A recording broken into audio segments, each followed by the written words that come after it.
आपको यह कहानी सुनकर आपके पैरों तले जमीन निकल जाएगा। जैसे जब मैं ये कहानी पढ़ा तो मेरा भी होश उड़ गया। आखिर रावण ने अपने बहू के साथ ही बलात्कार क्यों किया?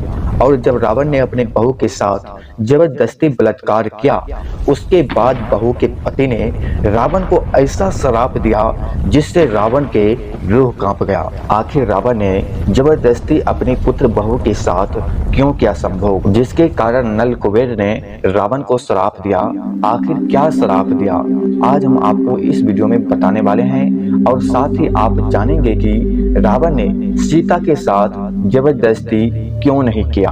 आपको यह जानकर बहुत आश्चर्य होगा कि जब सीता जी ने अशोक वाटिका में वहां पर थी, तब रावण ने उसे हाथ तक नहीं लगाया।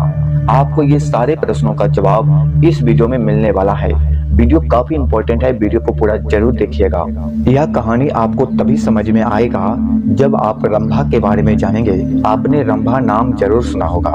आज हम आपको पहले ये क्लियर कर देता हूँ कि रंभा रावण की पुत्र बहू कैसे लगी। चलिए जानते हैं। रंभा ने कहा, दरअसल मैं यक्ष राज कुबेर के पुत्र नल कुबेर से प्रेम करती हूँ और कुबेर आपके सौतेले भाई है। इस नाते मैं आपकी पुत्र बहू के समान हूँ। अभी मैं नल कुबेर से ही मिलने जा रही हूँ, इसलिए आपसे अनुरोध है कि मुझे जाने दीजिए। तब रावण ने बोला, जाने कैसे दे दूं? रावण ने चिढ़कर कहा और फिर उसे बलपूर्वक रंभा का हाथ पकड़ लिया। तब रावण ने बोला, मैं रावण हूँ जिसके समक्ष देवता भी सिर झुकाए खड़े रहते हैं, फिर भी मैं तुमसे प्रेम की याचना कर रहा हूँ और तुम मेरा अपमान करके कुबेर के पुत्र के पास जाना चाहती हो। सुनो रंभा, अप्सरा का ना कोई पति होता है और ना वह किसी की पत्नी होती है। तब रंभा ने कहा, आपका यह सोचना गलत है। मैं कह चुकी हूँ कि मैं नल कुबेर से प्रेम करती हूँ। तब रावण ने कहा, लेकिन मैं तुम्हें ऐसे जाने नहीं दूंगा। रावण ने हाथ खींचकर रंभा को जबरदस्ती पर्वत शिला पर लिटा दिया और फिर रंभा के विरोध करने पर भी बलपूर्वक उसके साथ संभोग किया। संभोग के उपरांत रंभा की स्थिति माला के मसले हुए फूल जैसी हो गई। उसका चेहरा मुरझा गया, वस्त्र और आभूषण ढीले हो गए और बाल बिखर गए। उसके हाथ पैर सूखे पत्ते की तरह कांप रहे थे। रावण के भीतर काम का आवेग शांत हो गया तो वह रंभा को छोड़कर अपने शिविर में लौट गए। उधर रंभा रोती हुई नल कुबेर के पास पहुंची।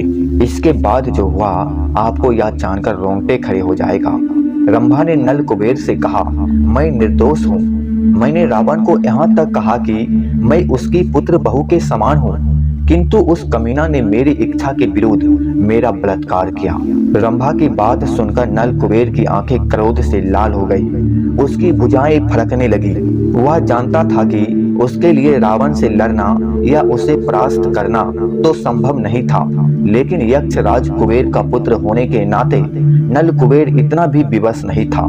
नल कुबेर ने हाथ में जल लिया और विधि पूर्वक आचमन करके कहा, रंभा, उस कमीना और धूर्त रावण ने जबरदस्ती तुम्हारे साथ बलात्कार किया है। इस अपराध के लिए मैं रावण को श्राप देता हूँ कि वह फिर कभी किसी स्त्री के साथ उसकी इच्छा के विरुद्ध संभोग नहीं कर सकेगा। यदि उसने ऐसा किया तो उसके सिर के टुकड़े टुकड़े हो जाएगा। रावण ने रंभा के साथ बलपूर्वक संभोग कर लिया था, किंतु उसे जब नल कुबेर के श्राप का पता चला तो वह बुरी तरह घबरा गया। उस दिन के बाद रावण ने पर स्त्रियों के साथ बलात्कार करना छोड़ दिया। कहते हैं कि रावण ने सीता को भी 1 वर्ष तक लंका में बंदी बनाकर रखा। वह सीता को डराता रहा, किंतु नल कुबेर के श्राप के भय से रावण ने सीता को कभी स्पर्श नहीं किया।